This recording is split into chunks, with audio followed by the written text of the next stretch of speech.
Well, I'm a nuclear medicine physician here in Brazil. I also did my specialization in radiology many years ago. And since I'm here in Curitiba for the last 10 years, and we've been collaborating with the IAEA from a branch from UN. And we had the chance to perform this very nice study collaborating with 17 centers from 15 different countries. We had all the support from the IAEA team, including Dr. Lobato, and Stefano Fanti was the leader, mentor of this project, which finally we could publish in a very nice way.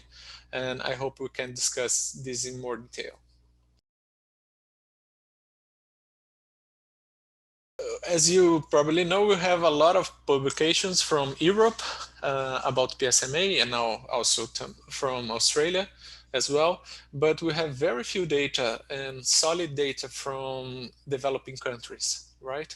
The idea of this study was to congregate this big team and see if the conditions and the accuracy of the PET imaging in this scenario of prostate cancer with gallium PSMA has this very same accuracy and results than the studies performed in Europe, which are very developed center, very specialized. So this was our main goal in this project. And we could have a lot of collaboration on that in that scenario, and finally we could publish this very recently in JNM.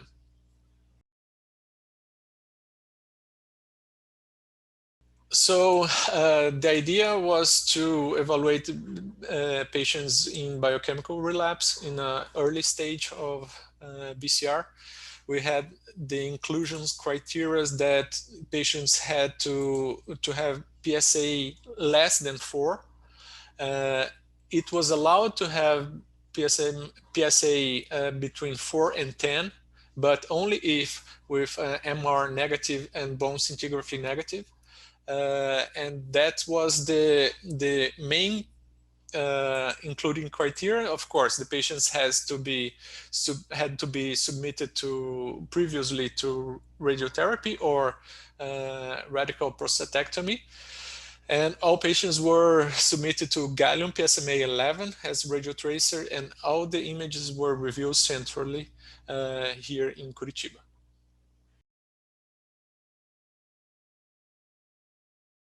Well, in a certain way, most of our results were in line with what we already know from these very specialized center publications. The difference is that we had a huge number of patients. We had more than 1,000 patients.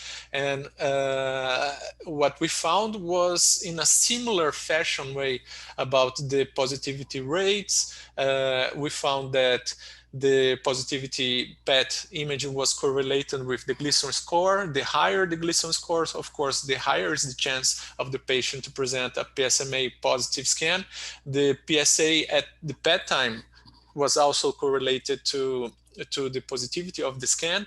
The higher the PSA, the higher is the chance to have a PSMA positive. The PSA doubling time, the shorter the PSA doubling time is, the higher chance to have PSMA scan positive.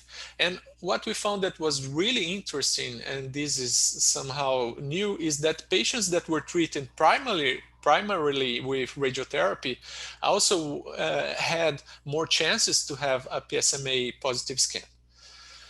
So this is the already somehow known results that we evaluated. What we also evaluated that was really interesting is that before the patients was submitted to PET scan, we had submitted the clinicians a questionnaire about the planning to treat these patients.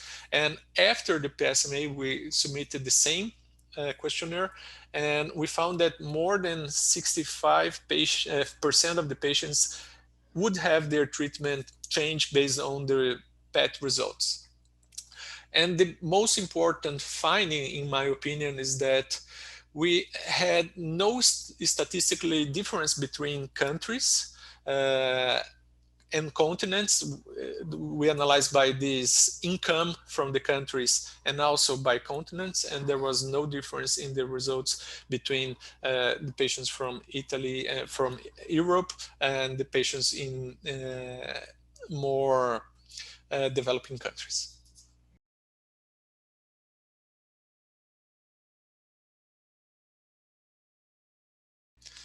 Well, it, the advantages and the challenges that we had was, of course, to combine all this data.